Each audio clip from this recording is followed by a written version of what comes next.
page of La Croix that talks about the joy of their return. And there's a really moving photo of one of the hostages, Daniel Laribe, being reunited with his family.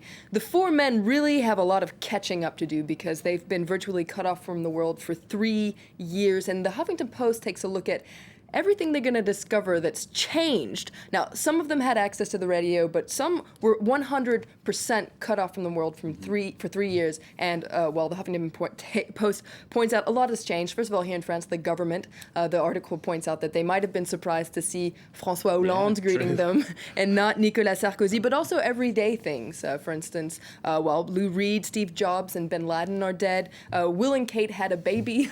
Burger King is back in France, and the article says that one of the most surprising things, what might be the biggest shock, is when they find out that Paris Saint-Germain has become quite a major football club here in France.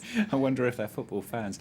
A lot of focus as well on the negotiations, of course, behind their release as well. That's right. Le Monde takes a look at the secrets of the negotiation. And of course, the key question, was a ransom paid? Well, the government continues to say no, a ransom was not paid, but Le Monde says actually some form of financial compensation did happen. And according to Le Monde, it was France's external intelligence agency, the DGSE, that paid this ransom that was worth more than 20 million euros, according to Le Monde. And Libération also takes a closer look at the questions about this ransom and says, and Libération also says some ransom was paid or compensation, and though it's unclear who paid this compensation, whether it was the government or Areva and De Vinci, the employers of the hostages. But in their editorial, Libération says that one thing is clear, and that's that Hollande has fallen into a trap, because when he was elected, he said there was going to be a clear change in French policy, that ransoms would no longer be paid. He said he was categorical. He would not give in to the blackmail of hostage takers, the idea being that he didn't want to finance international terrorism. But Libération says it was a real risk to make such a promise because a ransom was paid, and so it looks like he didn't keep his word. And critics will say that this is the latest in a long list of promises that Hollande hasn't been keeping. So Libération says this was supposed to be a victory for him, but in the end, he comes out looking a little bad.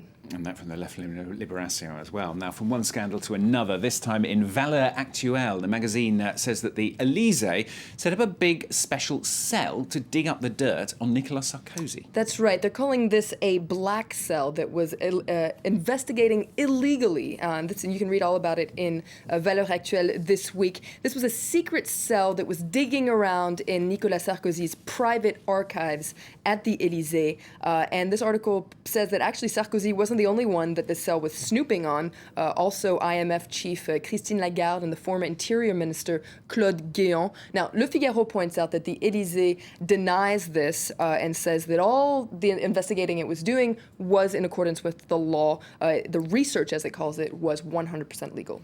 Another François Hollande story for you now. He's meeting today with the heads of French football clubs. This is to discuss his 75% super tax. That's right, because club owners have vowed to go on strike over this tax. But according to Aujourd'hui en France, Hollande is going to stand his ground because he's really been drawing a lot of criticism recently for backtracking on a lot of his policies. For instance, the road tax, the eco tax that he came back on. And a lot of people are saying this is making him look quite weak. But Aujourd'hui en France says this time he's not going to budge. He's going to tell club owners that they have to dig into their pockets because all this backpedaling has a cost. And L'Opinion pulled out their calculator and calculated just what the cost is. And they say it's 2 billion euros. That's the money the government could have made if it didn't do all this backtracking.